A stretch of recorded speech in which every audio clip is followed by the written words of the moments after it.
Welcome to this series of videos which support centres in training their invigilators by covering the relevant contents of JCQ's Instructions for Conducting Examinations publication.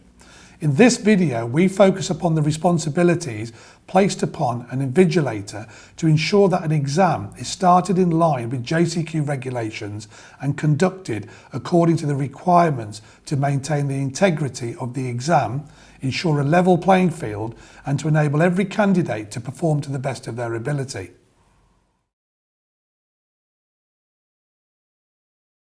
Invigilators must ensure that candidates are under formal examination conditions from the moment they enter the room in which they'll be taking their examinations until the point at which they're permitted to leave.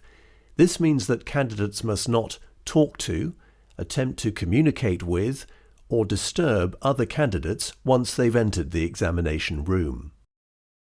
Before starting an examination, the invigilator must ensure that candidates are seated according to the set seating arrangements, informed that they must now follow the regulations of the examination, asked to check that they've been given the correct question paper for the day, date, time, subject, unit or component and tier of entry if appropriate, told to read the instructions on the front of the question paper, asked to check that they have all the materials they need for the examination, told about any erratum notices, instructed about emergency procedures.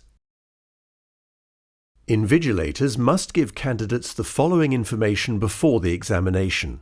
A recorded version of the suggested JCQ Invigilators announcement in Instructions for Conducting Examinations, Appendix 3, is available on the Exams Office website. To hand in their mobile phone if they've not already done so. This is their final chance. Failure to hand in their mobile phone, watch or other unauthorized item at this final stage may lead to disqualification. To write clearly and in black ink. To write their name, surname, centre number, candidate number and unit or component code or paper details on their answer booklets and on any additional answer sheets used. To fill in any other details as necessary. To do all work, including rough work, on examination stationery unless otherwise stated. To write their answers in the designated sections of the answer booklet. To neatly cross through any rough work but not make it totally illegible, as it will be forwarded to the examiner. To do any rough work for multiple choice papers in the question booklet.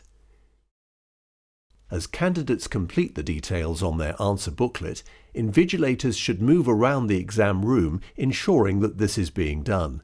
Your exams officer will confirm whether an invigilator is required to read the instructions on the front of the question paper to candidates.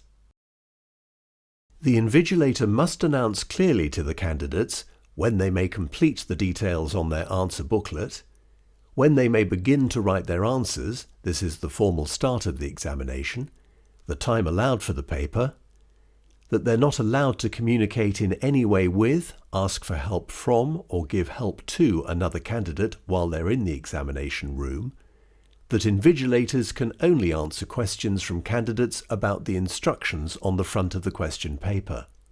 Candidates sitting timed art examinations must be reminded that their examination must be carried out under formal examination conditions, that the work produced during the timed test period must be their own, that they're not allowed to communicate in any way with, ask for help from, or give help to another candidate while they're in the examination room. The timed art examination must be carried out under formal examination conditions. An invigilator will be committing malpractice if they direct candidates to particular questions or particular sections of the question paper, make any comment where a candidate believes that there is an error or omission on the question paper. The invigilator must, however, refer the matter immediately to the exams officer. The exams officer will then verify the error or omission with the relevant subject teacher before reporting the matter to the awarding body. Give any information to candidates about possible mistakes in the question paper unless there is an erratum notice or permission has been given by the awarding body. Comment on the content of the question paper.